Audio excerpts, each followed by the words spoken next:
Boo! It's me, Amanda. Did you miss me?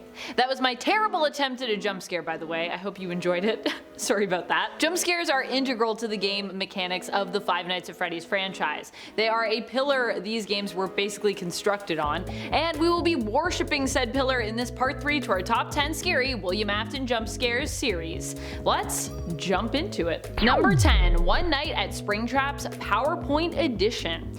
Oh my goodness, you know, after hearing Connor talk about these PowerPoint FNAF fan-made games, I had to try some for myself.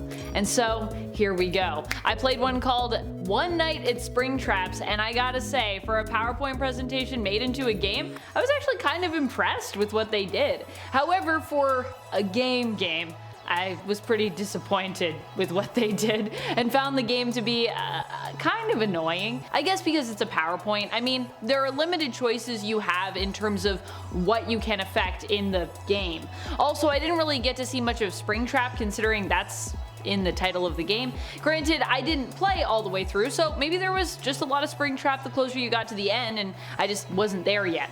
Anyways, for PowerPoint games, they can definitely be scary with how bad they are, but in a way they can also just be like legitimately scary because it's pretty impressive that these people can like make a game out of a PowerPoint presentation. PowerPoint FNAF fan games. I think every FNAF fan should play at least one of these at least one time. It's an experience, my friends. Number 9, UCN Plush Trap. So yeah, we've talked about Plush Trap before, and I agree with Connor. Plush Trap might not be a direct version of William Afton, but he's basically like a mini Spring Bonnie, which is the suit that Springtrap wears, so I feel like we can count him. It's like a mini Springtrap.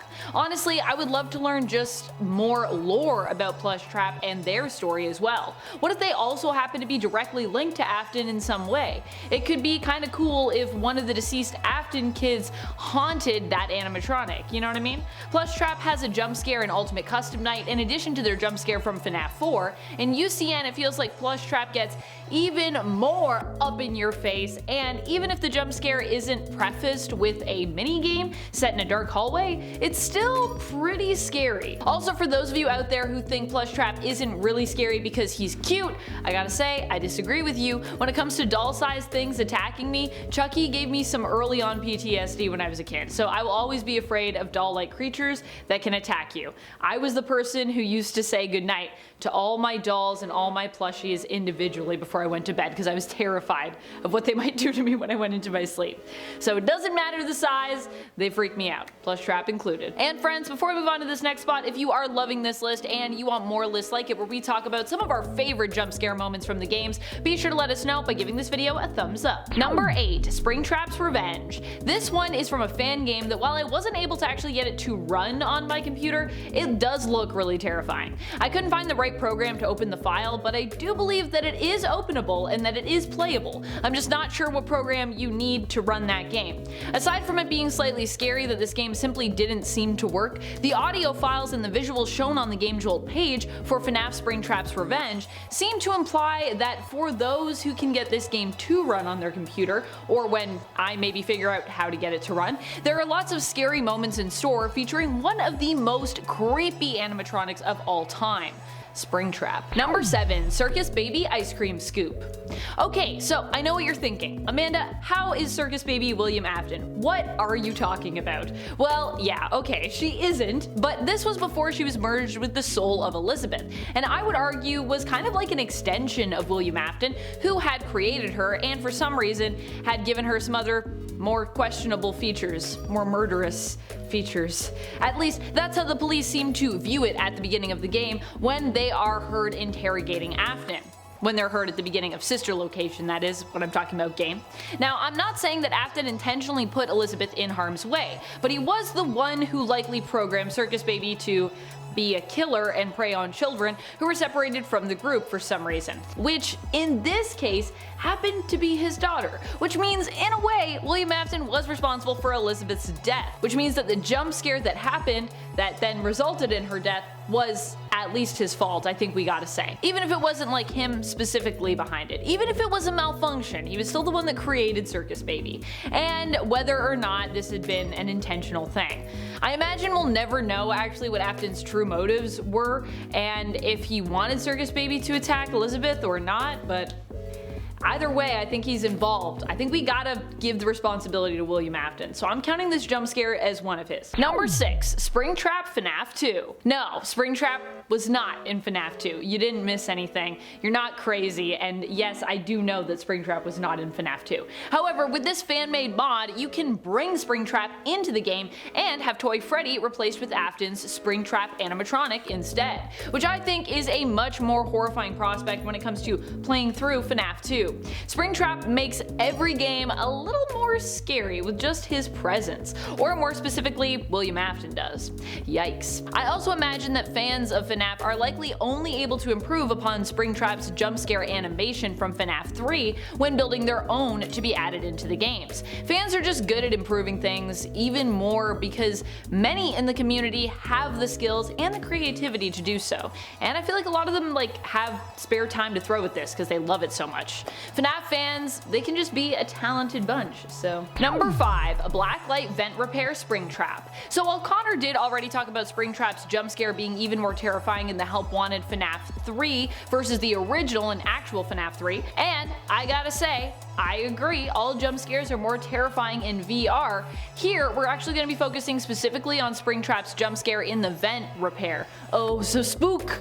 Springtrap is a character you will have to face in the blacklight version of vent repair along with Ennard. And yeah, Springtrap isn't the main character here, but Springtrap is around. Here you have to race against the clock as Springtrap crawls towards you as you try to complete your panel. Something even just about Springtrap's presence here terrifies me. Also, blacklight. Blacklight is just scary in general. I think it's the William Afton Springtrap vent combo though that really seals the deal for me on this one. Number 4, Hidden Springtrap. While I know we've discussed how the original appearance of Springtrap's jump scares in FNAF 3 were considered pretty lackluster by fans, I still think they're terrifying because they generally happen to you in a moment when tensions are running quite high, and you're already feeling super anxious. I just feel like FNAF 3 is a very anxiety-inducing game in general. Case in point, when the Phantom puppet shows up, it doesn't jump scare you like the other Phantom animatronics in the game, but instead obstructs your view, so you're trying to look around, can't see anything. You also can't pull up your monitor or use the maintenance panel during this time. This means it's especially hard for you to keep track of, what Springtrap might be up to and where exactly he is. Unable to distract him away from your location, the puppet jump scare can easily and often lead to a hidden Springtrap jump scare, where as soon as the Phantom puppet is gone, Springtrap surprises you by popping up, which I think is even more scary than the standard Springtrap jump scare from this game. And there's nothing you can really do about this one once it starts to happen, which just makes it more terrifying in my opinion, because your view is obstructed, so you can't even use anything to be trying to get Springtrap to go away. Number 3, Nightmare Springtrap. While Nightmare Springtrap in the actual FNAF games is a rare one to run into, in the FNAF fan-made game Ultra Custom Night, he's part of the regular cast of characters. Here Springtrap has a nightmarish appearance, still super decayed, but with rows and rows of sharp teeth, claw-like sharp hands, and red glowing eyes. He can kill you in Ultra Custom Night if you go too close to the vent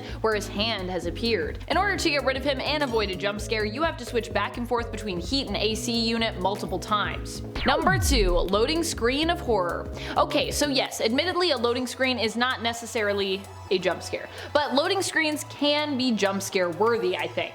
And come on friends, this is a part 3, so obviously we're getting to the point where unless it's, all fan games on this list, I gotta talk about things like horrifying loading screens, okay? Still, I'd argue that this actually does deserve its spot on our list, especially considering the sound that accompanies it. We're talking about the hidden loading screens featured in FNAF 3 that also come with that somewhat familiar, horrifying sound. Some have likened it to an 8-bit inspired version of Afton's screams of pain. I'm mostly liking it to just sounds of pain for my ears.